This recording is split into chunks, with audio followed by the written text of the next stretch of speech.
My name is Nadia Bozeman. I am the business lead of Team 1261 RoboLions, and today I'm going to be showing you how to email sponsors or really anyone in the professional world.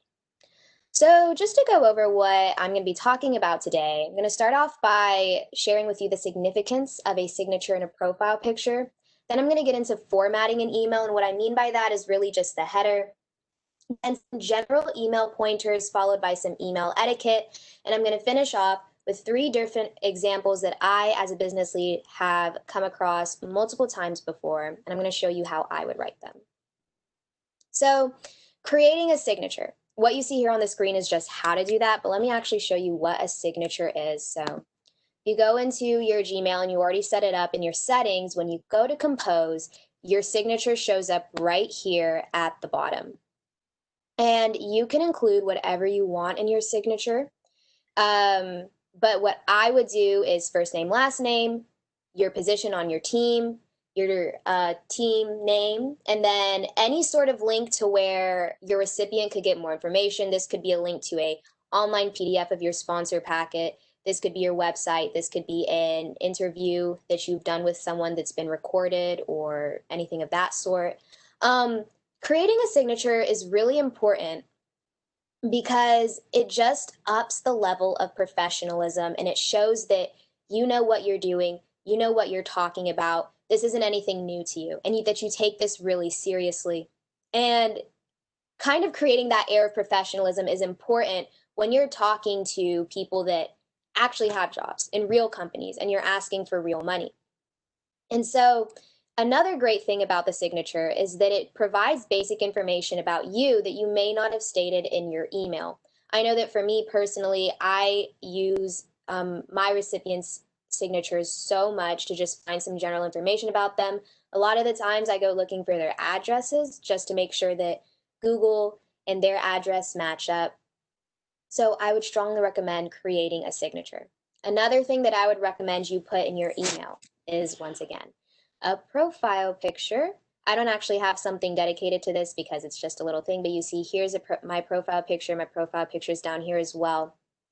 The thing about emailing sponsors or emailing anyone in general is that a lot of the contact that you have is going to be over email. So it's really helpful to have a profile picture so that they can put a name to your face and to your organization. When you're emailing a potential sponsor or a current sponsor, you're basically the face of your team. When they think of your team, they think of your face. They think of you. And it really just helps up the intimacy of the relationship and make both parties more comfortable. Moving on to formatting an email. And like I said before, what I mean by this is the header. And as you can see on the left, the format is the name of the recipient, their position at the company, if you can find it. It's not necessary, but if you do know it, definitely put it. Then the company name, their address, 1 space down, the date, 2 spaces down, and then dear Mr. or Miss, and then their name. Side note, when addressing women in the professional world, stick with Miss. That's default, because you never know if they're married or not. And most women universally are fine with being called Miss. Not all women are fine with being called Mrs. So just stick with Miss. Headers are only going to be used once. This is something very, very important. You're only going to use the header once, and that's when you are initiating contact for the very first time. Now, let's say the person that you emailed first responds to your email, you want to reply back in that same thread, you're not going to use the header again. Let's say your contact emailed you first, you will not use the header. And using a header is really great because, once again, it creates an air of professionalism. It shows the recipient that you know what you're doing, you know who you're talking to. And I discussed this a little bit yesterday in my elevator pitch presentation, but humans are self-centered creatures and they like hearing about themselves, they like talking about themselves, they like seeing things about themselves. And so if you go into your inbox, and you look at your emails, the first thing you see is the title, yes? And then you see what the first part of the email is. So if they're looking through their inbox, they see sponsoring the RoboLions, and then the next thing they see is their name, they're going to think in their head, wait, do they know me? Are they someone that I should know? So they're going to click on the email and hopefully read about what you have to say. Another thing to keep in mind about sponsor and team relationship is that if you are contacting someone for the first time that has no prior affiliation with First, you're probably going to be nowhere on their priority list. So the most you need to be able to do the most to, first of all, seem impressive, seem professional, because they wouldn't want to waste their time on someone that doesn't have any of those qualities. And you need to attract their attention. The easiest way to do that is to talk about them. Okay, going into some general pointers. Making your email as short and concise as possible is crucial. And this goes for anything, not just emailing sponsors, but emails in general. You don't want to copy and paste your sponsorship packet. That's why you attach your sponsorship packet as a PDF. Like I said just before, you are not on their priority list. Let's say that they are curious about you. They go, this team wants me to sponsor them. They know me. You want to be able to satiate their curiosity as quickly as possible. If they open up that email and they see that it's like this whole novel, they're going to go, yeah, okay, and then probably put it into their trash box because no one's going to really take the time to read that. Another thing, don't write your email like an essay. This is something that happens when I have someone write an email for the first time and they aren't familiar with writing emails. It just winds up sounding like they're writing something for their language arts class. And you might think that that's something difficult to avoid, but it's really not. First of all, practice makes perfect. This isn't something that you would be able to perfect overnight, but a way to kind of curb that issue of making your email sound like an essay is to pull out voice memos and just pretend as though you're talking to your recipient, but use really formal language, almost as if you were giving a presentation to them, and then just listen back to it and try and type something really similar to that. You can edit things here or there to make it sound more like something that's written rather than something that is spoken, but try and stay away from writing it like an essay because you are talking to a person, not telling the person about something necessarily. Last thing, be extremely formal from the get-go. If they respond with emojis and exclamation marks and they're really casual, you need to match their energy. You don't want them to feel like they're talking to a brick wall when they've kind of opened up and become a little bit more casual and comfortable and vulnerable with you. However, if they reply formally, you need to, again, reply formally back to them. But from the start, before you have an idea of what kind of person your contact is like, stay as formal as possible. And now some email etiquette. So the first tip that I would give you is to give the recipient at least a week to respond to your email before you follow up. Following up when it comes to emails is extremely important. Following up when it comes to sponsors is extremely important. To give you a better idea of how this actually works, think about text messages. Okay, sometimes you're doing something and you see a notification from someone that texts you. Maybe you read it, maybe you replied in your head, but you didn't reply right away because it wasn't convenient for you, or maybe you were just tired. Maybe you didn't even see their text message at all, but then they text you a second time, whether it's about the same thing or something else later on in the day, and you go, oh my God, I didn't even reply to that. Let me reply now. It works the same way with emails. So if you don't get an email within a week or so, don't get discouraged. Don't go, oh, they don't want to sponsor me. That rarely probably ever is the case. They probably just didn't see it, or they just weren't in the position to reply to it at the time and it just left their mind. So I would give an email 2 follow-ups, and if they don't respond after 2 follow-ups, then drop it and just move on to the next one. There's plenty of fish in the sea. The next thing, try and stay within the same email thread.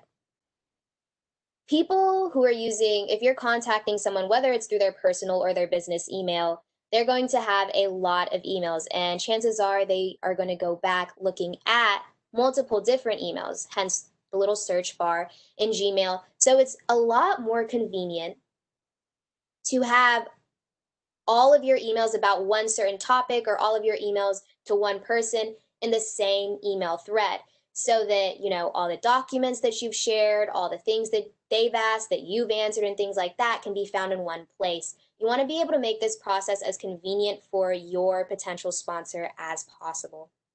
Because again, chances are you are not on their priority list, so the easier you can make it for them, the better. Another thing, and this kind of goes into what I just said about convenience, respond as soon as possible. The people that you're emailing are definitely a lot busier than you. So please do make them your priority. Your world kind of needs to revolve around them. So when they email you, email them as soon as possible. Sometimes my mentors aren't the happiest about it because they are teachers as well, but sometimes I'll respond to my emails in class just so that I can get back to them immediately with the information that they need just to try and keep the relationship as alive as possible. So now we have our first email example, and that is an initial contact email. This is when, let's say, you were driving down the road, then you see maybe a STEM company off to the side and realize they don't sponsor us yet. So now you want to contact them. You found their contact information. This is your very first email. So I've got a kind of rough outline right here. The term paragraph is used loosely. In some of these paragraphs, it's 2 sentences long, and in others, it's like 5 sentences. So just keep that in mind. But in the first paragraph, you're going to introduce yourself and why you're emailing them. Your second paragraph, you're going to introduce your team. Maybe mention that you're STEM, that you're part of FRC, maybe link the first website.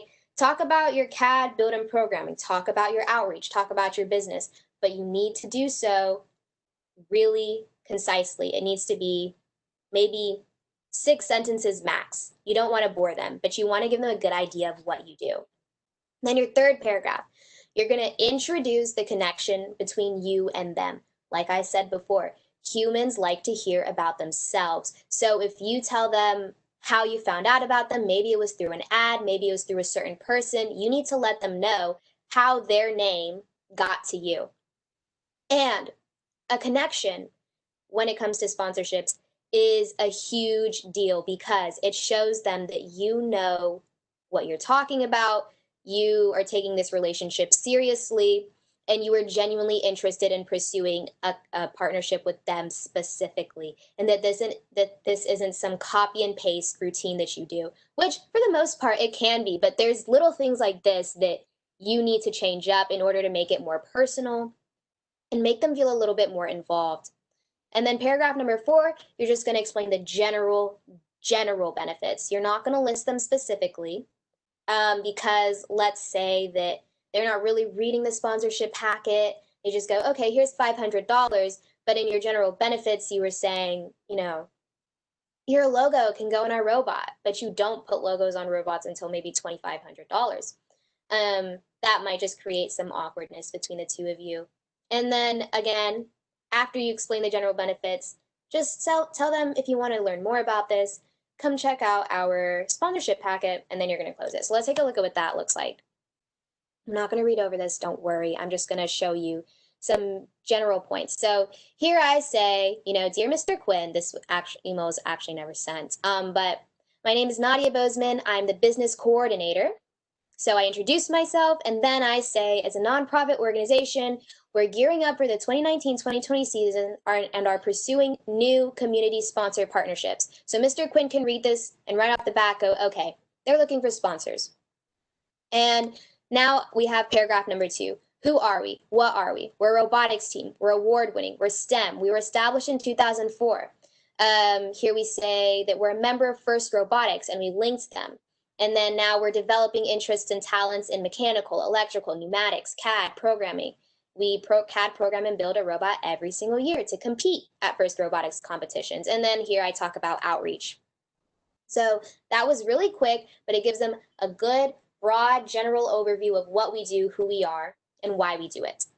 Now, here I talk about, in the third paragraph, how I found out about them and why I wanted to talk with them specifically. So I start off by saying, we saw the promotional video of Greensey on WSB TV. And then I talk about what attracted us to them, and that's the fact that they were autonomous. Then I go into how and this was right after the Deep Space season. So I talk about how we had an autonomous period as well, and we actually won an award for it. And I finish it off by directly saying, when we realized that Greensea deals in strikingly similar technologies, we knew that a relationship between the Robo Alliance and Greensea would be a perfect match. If you have not yet said, like directly, plain as day, that you want a partnership with them for this specific reason, this is where you want to say it. And then we're going to close up with benefits. You would make a direct impact on local students and families, and you would receive strongly positive media attention. And then I say, we've included our sponsorship package, so you can go look there for details. And then I close it with, we hope you'll consider becoming one of our sponsors. Now here's our next email example that I have for you, and it's a gratitude email for a recent donation.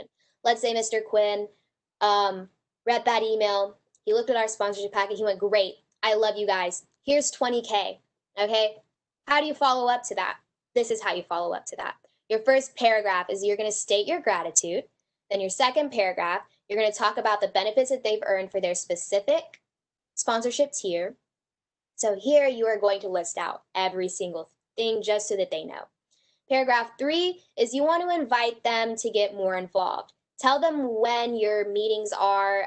Tell them that you can contact this person just to let them know that you're going to come. And depending on what time of year it is, you could even invite them to a competition. And then paragraph 4 is going to be closing it. So here we have me stating my gratitude. I speak on behalf of our whole robotics team when I say that we are extremely grateful for the support. Now, in the second paragraph, I say, because of your generous donation, you have qualified for the silver sponsorship level. Then I talk about all of the things that come with being a silver sponsorship sponsor. And now I'm inviting them. We seek a lot of mentorship and a lot of guidance. Please attend. And then I say we meet on Mondays, Tuesdays, Thursdays, and Saturdays at these times. And I also invite them to our competition because this happened in February of this year, I think. So Gainesville was coming up, and I said, you should totally come. And I close it off with, we look forward to working with you. Now, my last and final example of today is a gratitude for a past sponsorship. I need to send these out soon, actually. And that's, let's say, Mr. Quinn sponsored us for all of Infinite Recharge, the 2019-2020 season. We need money again, okay, because we've already used it up for that season. So the first place that you want to go looking for is people that have already sponsored you in the past. So I'm going to talk to Mr. Quinn again. I'm going to say, thank you so much for sponsoring us last year. So that's going to be paragraph 1, stating your gratitude. Then if there are any benefits that you have not given to them yet, for example, maybe a plaque, or if there was supposed to be a photo op with the robot, or perhaps like it was a team meet and greet, I don't know, sort of thing, depends on what your team does, then you want to state that that needs to happen now. And then your last paragraph is you're going to mention any documents that you have attached and close it. This is how that looks like. Again, notice how short it is. This is just a gratitude email. It does not need to be long. We greatly appreciate the support that you've provided to us for several years now. And then I say, we would like to present to you a plaque, and we promised them a sponsorship video, a recap video of our season. So I let them know that we're working on that right now. And I close that paragraph off by saying, please let me know what day and time would work best for you in order for me to meet them, to get a plaque. And Maxis, I know Maxis they've been sponsoring us for years now, so I know that when I give them the plaque, they're going to give me the check. So I just said, what day works best for you? And I finish off by saying, we've updated the sponsorship packet. Please go ahead and take a look. All right, that's all I have to share with you today. Thank you for attending my session. And here's also my contact information if you have any further questions about this or anything business related. All right, thank you for that, Nadia. Are there any questions from the audience? Nathaniel asked, do you know an example of an email for declined sponsorship? Yes, not recently, 2 years ago, we lost Motorola because they were having some changes with their branches and their priorities changed, and sponsoring us was not one of them. So what we did with that is it was unclear for us if the sponsorship was actually ending or not. So my first email was, oh gosh, let me take a look. Let me share my screen again, actually. Okay.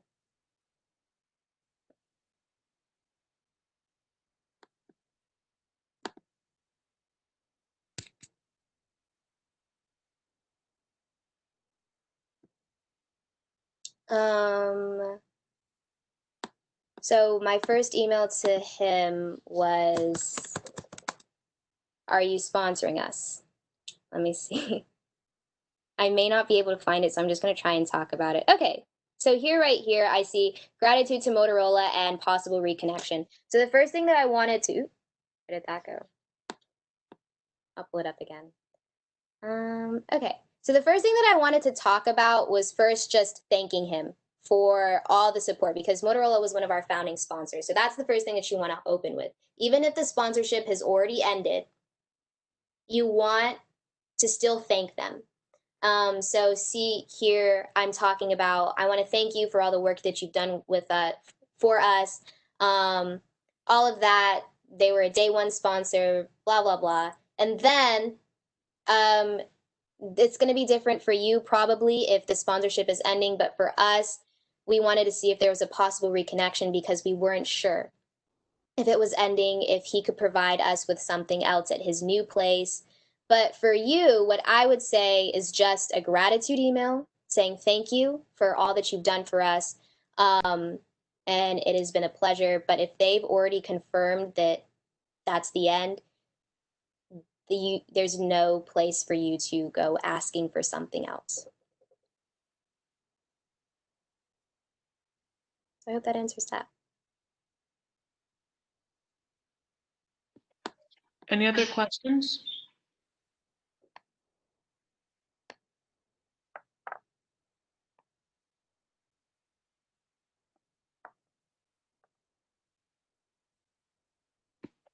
Lexi asks, could you please go through slides 1, 2, 3 again? I arrived 2 minutes late.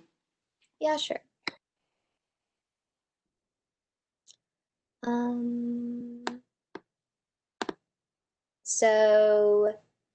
So one is was just my cover page. 2 is just a presentation outline. So 3 is me talking about creating a signature.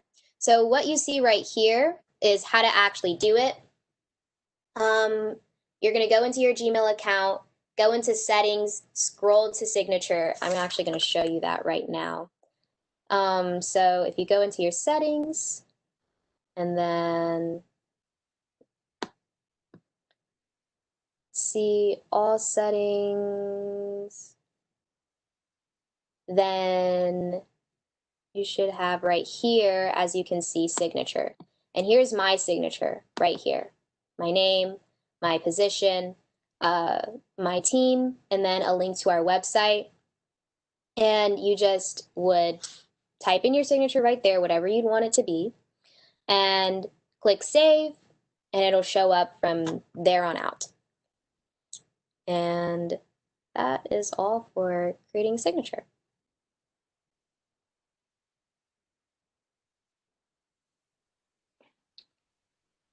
Any other questions?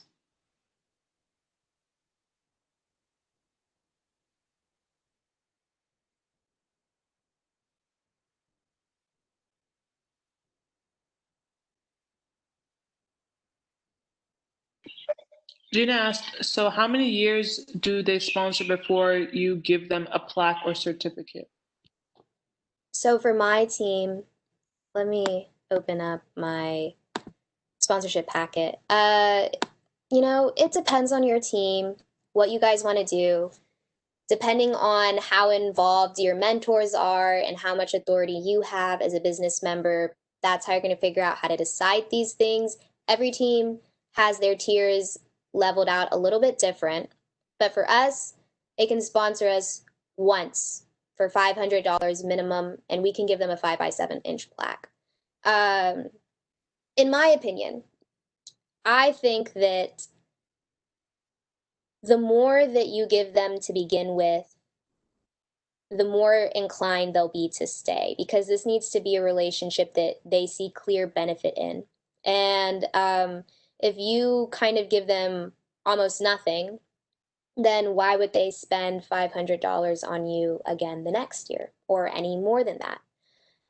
Unless they already have some sort of foundational items to entice them to get more. So yeah, for my team, we do it the first year. But you guys can really decide what you think would work best for your team and your goals and how you view a sponsor-team relationship.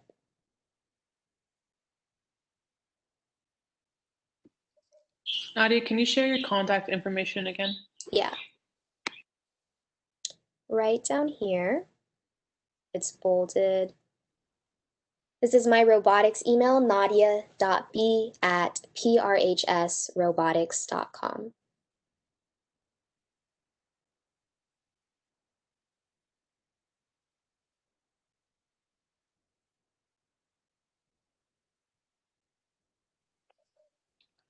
Any other questions?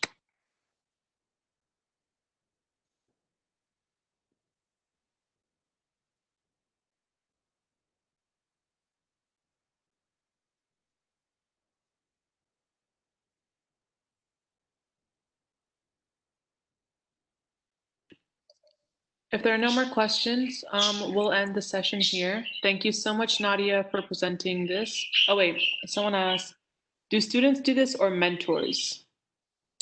Students. I do. The sad thing, but I feel like I've really grown a lot from it.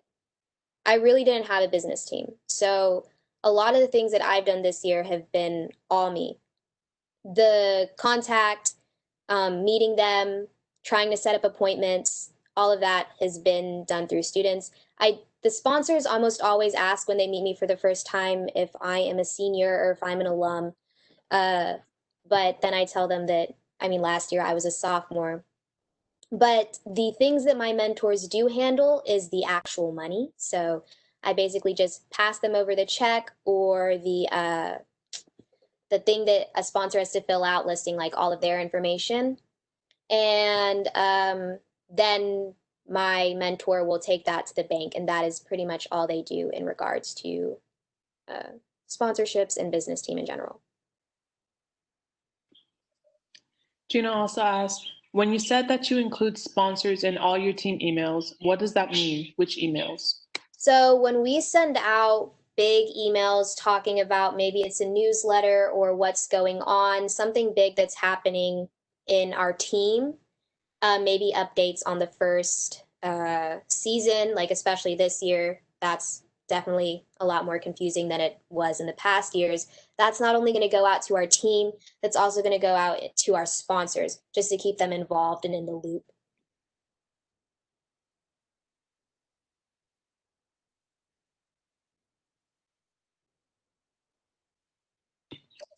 Any other questions?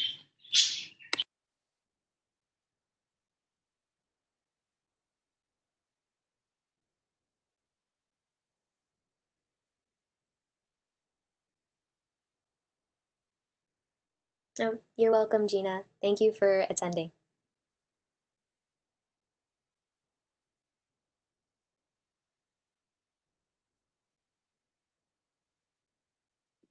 You're welcome. Thank you. All right, if there are no more questions, we're going to end the session here. Again, thank you, Nadia, for this beautiful presentation. Thank you to the audience for coming to attend. And I'm just going to end the recording. All right. And you all